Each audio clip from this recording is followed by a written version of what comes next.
Viewers, మనం వచ్చేసి 5వ తరగతి తమిళనాడు గవర్నమెంట్ది వచ్చేసి పంట సిరి అనేటువంటి 4వ లెసన్ చూస్తూ ఉన్నాము.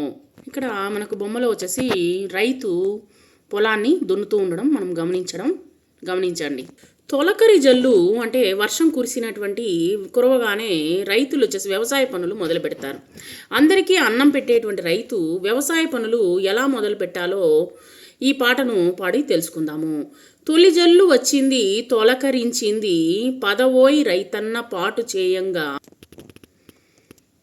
చూడండి, విత్తనాలు నాటుతూ ఉన్నారు. హలమే మన సౌభాగ్య బలమనుచు చాటి పొలము దున్నాలోయి, పొలికేక బెట్టి కదలరా వడివడిగా పదను చెడకుండా అదనులో విత్తనము వెదజల్లవలెను. అడవులను బంజర్ల నునువుగా చేసి సహకార సేద్యమును సాగించుమన్నా. తర్వాత విత్తనాలు వేసిన తర్వాత ఇక్కడ చక్కగా వచ్చేసి పంట అనేటువంటిది దాన్ని వేస్తూ ఉన్నారు. పంటని నారు నడుతూ ఉన్నారు. తరుణమందున పనులు తెరువెరిగి చేయ ఏపుగా పైరెరిగి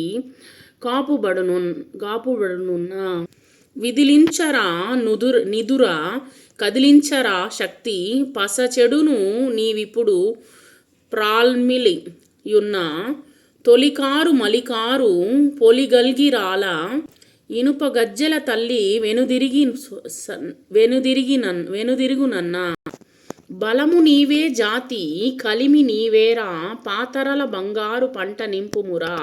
రావెళ్ళ వెంకట రామారావు గారు చైతన్య స్రవంతి నుంచి రచించడం జరిగింది. ఇక్కడ రైతులు కష్టపడేటువంటి విధానాన్ని గురించి ఇక్కడ మనకు చెప్తూ ఉన్నారు. రైతులారా, తొలకరి జల్లు కురిసింది, పొలం వైపుకు పదండి, శ్రమించి పాటుపడదాము, నాగలని ఆయుధంగా అదృష్టంగా మనకున్నటువంటి శక్తిగా భావిస్తూ పొలం దున్నడానికి పోదారండి అని చెప్పేసి పిలుస్తూ ఉన్నారనమాట. ఆలస్యం చేయక అదను చూసి విత్తనాల్ని వెదజల్లడానికి వేగంగా బయలుదేరదాము. సో అందరూ విత్తనాలు అనేటువంటిది వెదజల్లుతూ ఉన్నారు. అడవులను బీటలు వారినటువంటి నేలను కలిసికట్టుగా చదను చేసి, ఇక్కడ చాలామంది కష్టపడుతూ ఉంటారు. అందరూ కలిసి కూలీలు కావచ్చు, లేకపోతే వచ్చేసి ఆ యొక్క వ్యవసాయ భూమిని పెట్టుకున్నటువంటి వాళ్ళు కావచ్చు, భూస్వాములు అయి ఉండొచ్చు. ఎవరైనా సరే అడవులను బీటలు వారినటువంటి నేలను కలిసికట్టుగా చదను చేసి సామూహిక వ్యవసాయం చేద్దాము, అందరం కలిసి వ్యవసాయం చేద్దాము అని చెప్పేసి ఇక్కడ చెప్తూ ఉన్నారనమాట. సకాలంలో చేయాల్సినటువంటి పొలం పనులను చేస్తే పైరు ఏపుగా పెరిగి రైతు పెరుగుతాడు. కాబట్టి ఇక్కడ వచ్చేసి వ్యవసాయం అనేటువంటిది అందరము కలిసి చేద్దాము. నిద్రమత్తును వదిలి నీలో ఉన్నటువంటి శక్తి ఇప్పుడు వినియోగించుకోకపోతే అది నిర్వీర్యమై నిష్ప్రయోజనం అవుతుంది. కాబట్టి 3 కారుల పంట పండితేనే దరిద్ర దేవత వెనుదిరిగిపోతుంది. కాబట్టి దేశానికి బలం నువ్వే, దేశ సంపద అనేటువంటిది నువ్వే. కాబట్టి ఓ రైతన్న బంగారం వంటి పంటలను పండించి దేశ ధాన్యాగారాన్ని నింపుమయ్యా అని చెప్పేసి ఇక్కడ మనకు చెప్తూ ఉన్నారన్నమాట. రైతుల గురించి చెప్తూ ఉన్నారు.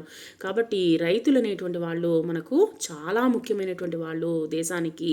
కాబట్టి ఇక్కడ వచ్చేసి మనకు రైతుల గురించి చక్కగా వాళ్ళు వేసేటువంటి పొలం పనులను ఎక్కడా వచ్చేసి సోమరితనము విడిచి మనము పొలానికి వెళ్ళి దున్ని ఆ తర్వాత పైర్లు వేసి తర్వాత వచ్చేసి పంటను పండిద్దాం రండి అని చెప్పేసి, కదలి రండి అని చెప్పేసి రైతుని పరుస్తూ ఉన్నారనమాట ఈ యొక్క కవిత్వంలో. క్రింది పదాలకు అర్థాలను తెలుసుకుందాము. వడివడిగా, వేగంగా, కలిమి సంపద, అలము నాగలి, సేద్యము కృషి.